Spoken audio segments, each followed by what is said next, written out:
trust or not to trust? That is the question. I hold seminars around Houston area and even in the Dallas area coming very soon. And one of the things that people ask me at every seminar without fail is, Megan, do I really need a trust if I have a will? Or Megan, do I still need a will if I have a trust? And I want to tell you that they're not mutually exclusive. In fact, when I create a trust for anyone, I almost always create them a pour over will. Yes, unless you're coming to me and you really just want a standalone trust, whether you're doing a special needs or a supplemental needs trust, or maybe you're doing some kind of legacy trust, maybe you're doing some kind of remainder trust, or you name it. I create for you a pour over will. And so let's talk about it. Will versus a trust. Why do you need a will if you have a trust? Well, a will is only effective when the person passes away. So if you're not dead, that will has no effect. It has no power. It's worthless. It's just like any sheet of paper that you pull off your printer. Unless you pass away, it has no authority.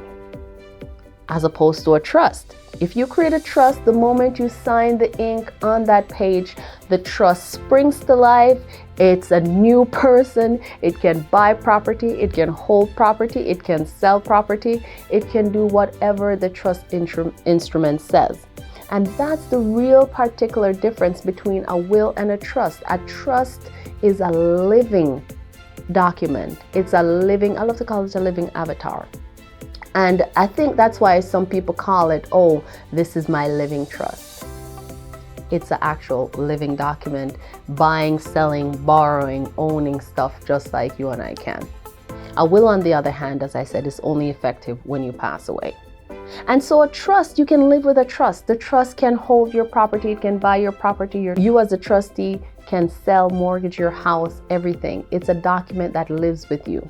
And then when you pass away, your successor trustee steps in your shoes and continue to manage the trust assets for you. What that says is, if you put your property, all your property, in your trust, when you pass away, there's no need to probate your estate. And so you have no probatable assets in your trust, and the probate court doesn't have any jurisdiction over your property within the trust.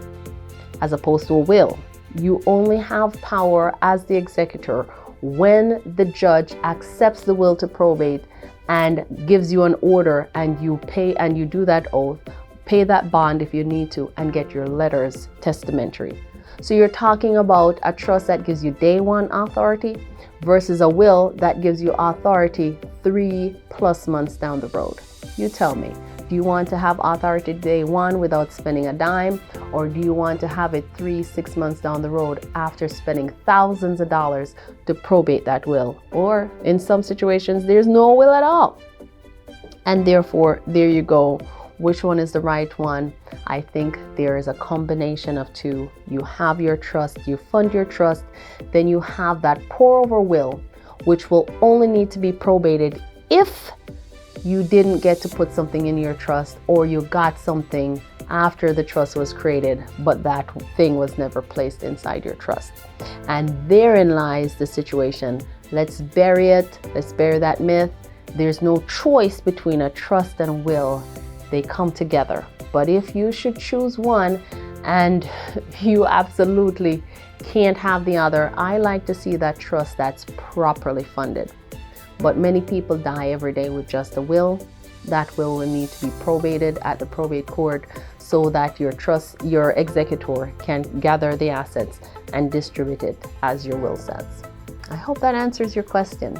My name is Megan Trowick, and if you want more educational videos like this one, go ahead, click the subscribe button, like this video, follow us on YouTube, we're on Facebook, we're everywhere. You can even see us at our website at www.bryanfagan.com/estate planning. Thank you.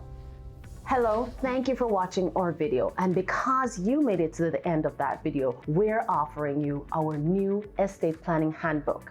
This is a wonderful tool and I'm sure you like it. Go ahead, download the link and let's get learning together.